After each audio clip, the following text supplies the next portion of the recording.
बहुत समय पहले की बात है। एक घने जंगल के बीचों बीच एक जादुई बगीचा था। ये साधारण बगीचा नहीं था। यहाँ हर मौसम के फूल खिलते थे और हर प्रकार के फल उगते थे। पक्षियों की मीठी चहचहाहट और मंद मंद बहती हवा इसे और भी मनमोहक बनाती थी। लेकिन इस बगीचे की सबसे अनोखी चीज थी सोनियों के आम का पेड़। ये पेड़ बहुत पुराना था और इसके फल में अद्भुत शक्ति थी। कहा जाता था कि जो भी इस आम को खाएगा उसे अपार शक्ति और ज्ञान मिलेगा। लेकिन यह आम कोई भी नहीं तोड़ सकता था, क्योंकि इसकी रखवाली करने वाले थे एक ताकतवर गोरिल्ला और एक चतुर खरगोश। गोरिल्ला का नाम बाहुबली था।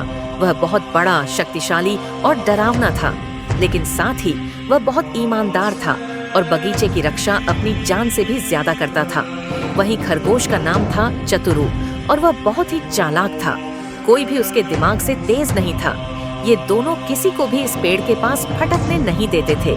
लेकिन इस बार हालात कुछ अलग थे। इस रहस्यमयी बगीचे में 3 अलग-अलग लोग इस आम को पाने की कोशिश में थे। एक छोटा बच्चा, किंड, एक राजकुमार और एक रहस्यमयी शिकारी। राजकुमार अर्जुन दूर देश का राजकुमार था। उसने अपने राज्य के महल में इस सोने के आम की कहानी सुनी थी। उसे बताया गया था कि अगर वह यह आम खा ले तो वह अजेय योद्धा बन जाएगा और अपने राज्य की रक्षा कर सकेगा। अगर यह आम मेरे पास होगा तो कोई भी दुश्मन मुझे हरा नहीं पाएगा, उसने सोचा और अपने घोड़े पर बैठकर जंगल की ओर निकल पड़ा। लेकिन उसे नहीं पता था कि यह इतना आसान नहीं होगा। दूसरी ओर जंगल के किनारे एक छोटा बालक, किंड, अपने माता पिता के साथ रहता था। उसका नाम वीर था। वह गरीब था, लेकिन उसकी माँ ने उसे इस आम की चमत्कारी शक्ति के बारे में बताया था। अगर यह आम तुम्हारे पास होगा तो तुम्हारी हर बीमारी ठीक हो जाएगी और तुम सबसे बुद्धिमान बन जाओगे, उसकी माँ ने कहा था। वीर को यह सुनकर बहुत आश्चर्य हुआ। वह अपने माता पिता की गरीबी और बीमारी से परेशान था। उसने तय किया कि वह इस आम को किसी भी हाल में हासिल करेगा ताकि अपने परिवार की मदद कर सके। लेकिन एक मासूम बच्चे के लिए यह करना आसान नहीं था। तीसरा व्यक्ति जो इस आम के पीछे था वह था एक रहस्यमयी शिकारी। कोई नहीं जानता था कि वह कौन था, लेकिन उसकी आंखों में लालच और चालाकी झलकती थी। अगर यह आम मेरे पास हुआ तो मैं इसे राजा को बेचकर ढेर सारा सोना कमा सकता हूँ, उसने सोचा। उसने यह भी सुना था कि इस आम की रखवाली एक शक्तिशाली गोरिल्ला और एक चालाक खरगोश करते हैं, लेकिन वह डरने वालों में से नहीं था। उसने अपने तरकश में नए नए तीर और जाल तैयार किए और जंगल में प्रवेश किया। सबसे पहले राजकुमार अर्जुन जंगल में पहुंचा। उसने देखा कि आम का पेड़ एक झील के पास खड़ा था और उसके चारों ओर सुंदर फूल खिले हुए थे। लेकिन जैसे ही उसने पेड़ के पास जाने की कोशिश की, एक भारी आवाज गूंजी। रुक जाओ! गोरिल्ला बाहुबली जोर से दहाड़ा।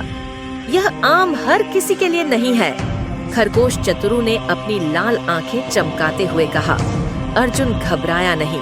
वह अपनी तलवार निकालकर बोला, मैं इस आम को लेने आया हूँ और कोई भी मुझे रोक नहीं सकता। गोरिल्ला जोर से हंसा और बोला, अगर तुम इसे लेना चाहते हो तो पहले मुझे हराना होगा। युद्ध शुरू हो गया। अर्जुन ने अपनी तलवार से वार किया, लेकिन बाहुबली बहुत तेज था। वह चट्टान की तरह मजबूत था और उसने अर्जुन को जमीन पर गिरा दिया। अर्जुन समझ गया कि यह आम इतनी आसानी से नहीं मिलेगा। वीर यह सब छिप कर देख रहा था। उसने सोचा, अगर ताकत से नहीं तो शायद बुद्धिमानी से यह आम मिल सकता है।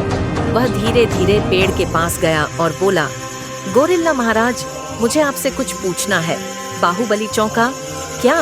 वीर ने मुस्कुराकर कहा, आप इतने ताकतवर हैं, लेकिन क्या आपने कभी सोचा कि अगर खरगोश चतुरु आपसे तेज दौड़ जाए तो क्या होगा?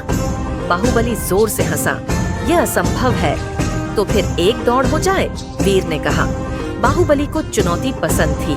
वह तुरंत तैयार हो गया। जैसे ही दौड़ शुरू हुई, वीर ने देखा कि अब आम की सुरक्षा केवल खरगोश के हाथ में थी। लेकिन जैसे ही वह आम तोड़ने वाला था, शिकारी ने एक जाल फेंक दिया और वीर को पकड़ लिया। शिकारी अब आम के बहुत करीब था, लेकिन तभी राजकुमार अर्जुन और गोरिल्ला बाहुबली वापस आ गए। अर्जुन और बाहुबली ने मिलकर शिकारी से लड़ाई की। वीर ने अपनी चतुराई से जाल काटकर खुद को मुक्त किया। खरगोश चतुरु ने शिकारी के पैरों के नीचे गड्ढा खोद दिया, जिससे वह नीचे गिर गया। अंत में शिकारी हार गया और जंगल से भाग गया। अब सवाल यह था कि आम किसे मिलेगा। राजकुमार अर्जुन ने कहा, मैं इसे अपनी सेना के लिए चाहता हूँ। वीर ने कहा, मैं इसे अपने माता पिता के लिए चाहता हूँ। गोरिल्ला बाहुबली ने पेड़ की ओर देखा और आम टूटकर खुद वीर की झोली में गिर गया।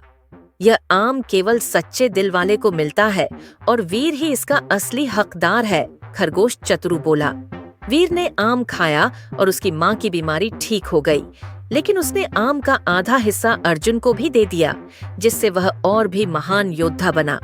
इस कहानी से हमें यह सीख मिलती है कि सच्ची ताकत सिर्फ शक्ति से नहीं, बल्कि बुद्धिमानी, दयालुता और ईमानदारी से आती है।